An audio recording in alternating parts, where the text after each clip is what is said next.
Gandang araw po sa inyong lahat guys. Kain po tayo. Snack.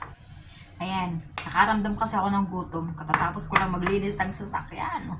Hindi na ako kumuha kasi nga para mabilis. Ayan. Katatapos ko lang alas 4 na. Kaninang umaga pa ako gusto maglinis kaso hindi ako makalinis kasi nga kaninang umaga makulemlem. Baka naman umulan, sayang yung pagod ko. Kaya nakalinis ako ngayong hapon na. Tapos ng lahat-lahat, nakalinis na ako sa bahay. Napagluto ko na yung aking mga alaga. Tapos diretso, ayaw ko naman iwan yung dalawang bata na silang dalawa lang. Kasi si amo, si madam, nagigising. Paggising niya, ayan, sabi ko, alis na ako kasi maglinis ako ng sasakyan. Kanina pa ako naantay ng sasakyan na yun. Buti ka ngayong araw, medyo hapon na. Umenet-enet na. So, naglinis na ako. Para naman siguradong hindi naman sayang yung pagod ko, diba? Kasi si amo, yung amo kong lalaki umalis, baka mamaya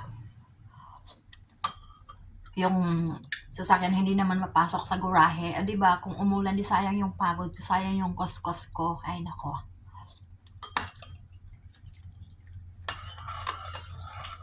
Ang laki-laki pa naman ng sasakyan, hindi siya madaling linisin kasi napakalaki. Parang Starex, pero iba siya sa Starex, ang style niya.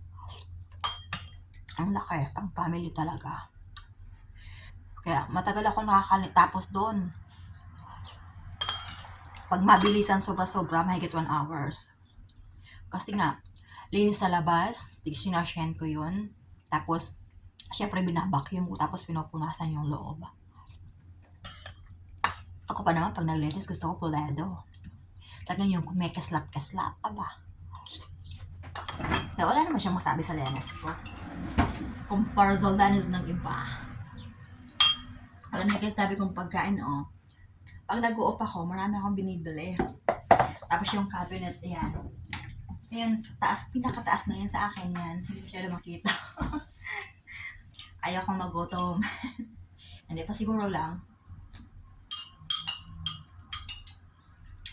Kasi syempre, iba yung pagkain nila sa pagkain natin. Yan talagang sa lahat-lahat ayaw kong magutom. Alam naman nila na lagi akong bumibili. Hindi ako naghihintay sa bigay lang.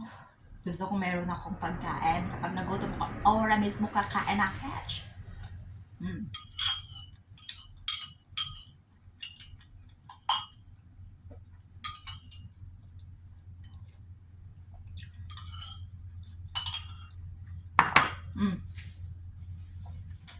Umalis sila, kasama yung dalawang bata. Di syempre, bala ako magsalita. Syempre, gawa content.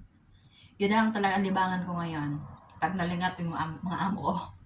Basta makapagsalita ako, gagawa ako ng content.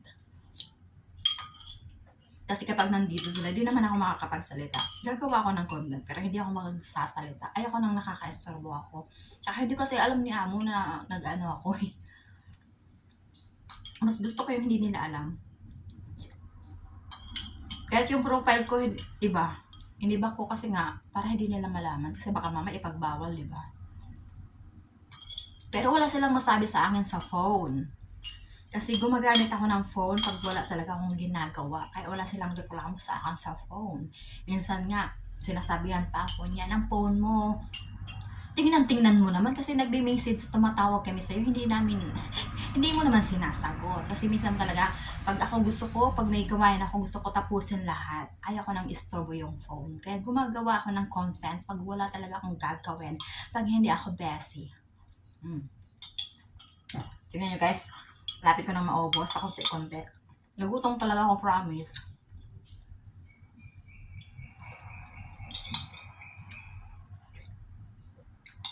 Niluto ko sa alaga ko, di naman nila pinansin. So, anong gagawin ko? Kailangan naman itapon ko. Malinis naman, kasi di nga ayaw nga nila. So, ako na lang, initin ko na lang. Ako naman nagluto, tsaka malinis naman siya, promise. Sayang. Nagugutom naman ako eh. Ito, kalahating macaroni lang naman to eh. Ayan o. Talagang sa edge siya o. Hindi naman halatang gutom ako guys. Ayan, nakahugas na ako lahat-lahat. Ganun talaga, pag alis ko, ang linis-linis, pagdating ko, ang dami kong hugasan. Kasi nga, kumain sila. Tapos si amo, kagigising lang. Bago ako umalis ng bahay, kanina, bago ako naglinis ng sasakyan, nag-steam ako ng pagkain ni amo. Sabi niya, mag-steam ka ng ganure, mais lang naman, tsaka kalabasa, yun ang pagkain niya. Healthy foods lang naman ang kinakain talaga, hindi yung kumakain ng kanin. Lalo sa tanghali, pag sa gabi naman, ang kaya nun, talagang siw-siw lang ko, kaunti lang. Ako lang talaga yung medyo malakas kumain ng kanin. Yun lang talaga ang kaligayahan ko, kanin. Wala akong energy kapag wala akong kanin kasi guys. So, ayan yung kitchen ko. Alam nyo guys, lahat-lahat yan nililinis ko ng isang araw. Blinag ko na nga to, diba? So, ngayon, malinis naman siya. So, ngayon, medyo may kunting aayos. Tapos na ako sa loob ng bahay, pero medyo may aayusin lang ako konti. Tsaka yung kwarto ni amo, aayusin ko yon, tatapusin ko. Pero madali na lang yun kasi napakaliit naman. Anuhin ko lang, itupin ko lang yung kama niya, ayusin ko. Tapos yan, i-try ko siya. So, tapos na naman. So, mamaya, siguro pagdating nun, kasi nga, namalingki yun sigurado kasama yung dalawang bata. Pagdating doon sigurado, mag-prepare na ako ng para sa lulutuin ko mamaya. Pero, and fairness, konti lang yan guys. Kasi nga, ilan lang naman kami. Dahil ako, tapos si amo kong babae, mahina naman kumain yun. Tapos yung dalawang mahina din kumain. Ako lang yung talagang malakas kumain sa kanila. Ganon talaga, di ba? Pinay tayo, Pinay pala, Pinay tayo. Gusto ko talaga yung, hindi naman sa sobrang busog na busog. Gusto ko yung syempre yung may energy akong kumain, lalo kanin. Pero pag sa gabi, medyo bawas ako ng konti sa kanin. Kasi syempre, bumabata na tayo, kailangan nating alagaan ang ating surala. So, tapusin ko na ito, hugasan ko na, tapos i-try ko na, tapusin ko yung dapat kong tapusin. Ang sipag ko, no?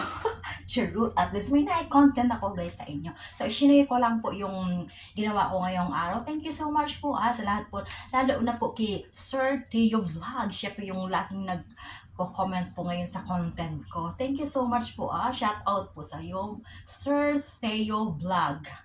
Nasa 48k followers na po siya. So, nung sinurse ko po yung pangalan niya, so nakita ko, medyo may kalakihan pala yung followers niya. Pero hindi ko siya pinapansin kasi nga, di naman nag-a-upper sa sa notification ni YouTube. Yun ang nag-upper, so na-search ko siya. So, syempre, sinerge ko, at syempre, nag-subscribe na. Pasasalamat naman yun sa kanya na syempre, lagi siyang nagko-comment sa content ko. Thank you so much, Sir Theo Vlog. Shout out sa'yo. Salamat po. Ako po yung magpapaalam. At ako yung dapat mong tapusin ko yung dapat mong tapusin. So, bye-bye. God bless us all.